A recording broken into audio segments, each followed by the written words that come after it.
కొందరు కరెంటు షాకులతోని, కొందరు ఆత్మహత్యలు వెరసి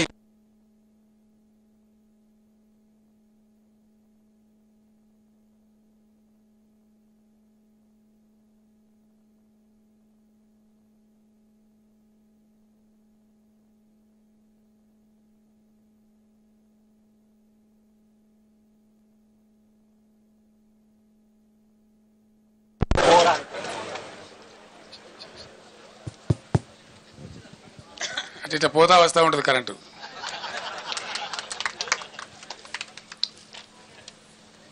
ఇప్పుడు మనందరం ప్రత్యక్షంగా చూస్తా ఉన్నాం.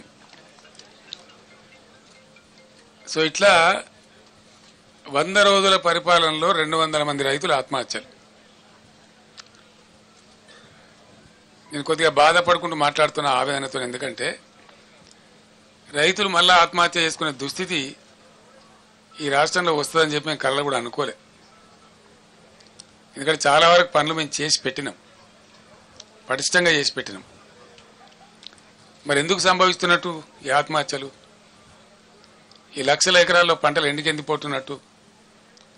దయచేసి జర్నలిస్ట్ మిత్రులతో నేను ప్రార్థిస్తా ఉన్నా, మీరు కూడా ఆలోచన చేయాలి. మీరు ప్రజల పక్షాన ప్రజల కోసం ఉండేవాళ్ళు కాబట్టి నేను మీకు కూడా అప్పీల్ చేస్తా ఉన్నా, ఈ పరిస్థితి ఎందుకు వచ్చినట్టు మీరు కూడా పరిశీలన చేసి రాయండి. ప్రజల పక్షాన్ని నిలబడండి, రైతుల పక్షాన్ని నిలబడండి. ఇది రాష్ట్రం యొక్క మేలును కాంక్షించి. రాజకీయాలు ఎప్పుడు ఉంటుంటాయండి, రాజకీయాలు పెద్ద ఇష్యూ కాదు. రాజకీయం ఎన్నికలు వస్తాయి, గెలిచేటోడు గెలుతాడు, ఓడతాడు, ఎల్లయ్య కాకపోతే పుల్లయ్య కాకపోతే మళ్ళీ ఎవడోడు. అదే సాధారణంగా జరిగే విషయం, రొటీన్, దానికి పెద్ద ఇంపార్టెన్స్ లేదు. కానీ ఈ సామాజికమైనటువంటి పరిస్థితి తెలంగాణలో అద్భుతంగా మారి ఉన్నత శిఖరాగ్రాలకు చేరుకొని దేశంలోనే నంబర్ 1 స్థాయికి ధాన్యం ఉత్పత్తిలో ఎదిగిన రాష్ట్రం అనతి కాలంలో, ఇంత స్వల్ప కాలంలో ఎందుకు ఈ బాధకు గురి కావాలి? దీనికి కారణం ఏంటి? నంబర్ 1, అద్భుతమైనటువంటి ప్రపంచ దేశాలు, యుఎన్ఓ దేశంలో దాదాపు 15-16 రాష్ట్రాలు కొనియాడి వాళ్ళు అమలు చేసుకుంటున్న పథకం మిషన్ భగీరథ. ఎందుకు మంచినీళ్ళ కొరత రావాలా? చీఫ్ సెక్రటరీ గారి స్టేట్మెంట్లేమో సోర్సెస్ అన్ని బరాబరే ఉన్నాయి, ఎవరు భయపడే అవసరం లేదు, మీరు అద్భుతంగా ఉండొచ్చని చెప్తా ఉన్నారు. అసలు హైదరాబాద్ సిటీలో ₹1 నల్లా కనెక్షన్ ఇచ్చి 20,000 లీటర్ల ఫ్రీ వాటర్ ఇచ్చి రాష్ట్ర వ్యాప్తంగా ప్రతి ఇంటిలో నల్లా పెట్టి, దీన్ని కూడా మీరు అందరు సాక్షి, జర్నలిస్ట్ మిత్రులు కూడా. దానిలో ఎందుకు లోపం వస్తుందంటే నాకు అర్థం కాదు. ఏం కారణం?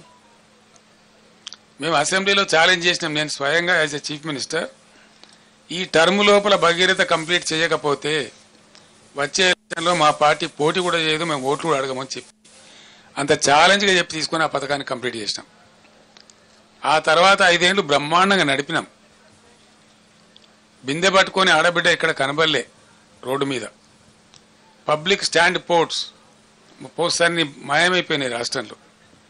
ఏ టౌన్లో కానీ ఎక్కడ కానీ మంచినీటి ట్యాంకర్ మనకు కనబడలే గత 5 సంవత్సరాలు. మరి ఇప్పుడు ఎందుకు బిందెలు ప్రత్యక్షమవుతున్నాయి? ఎందుకు మళ్ళీ నీటి మూతలు స్టార్ట్ అయినాయి? ఎందుకు నీళ్ళ ట్యాంకర్లు విచ్చలవిడిగా వ్యాపారం చేస్తున్నాయి?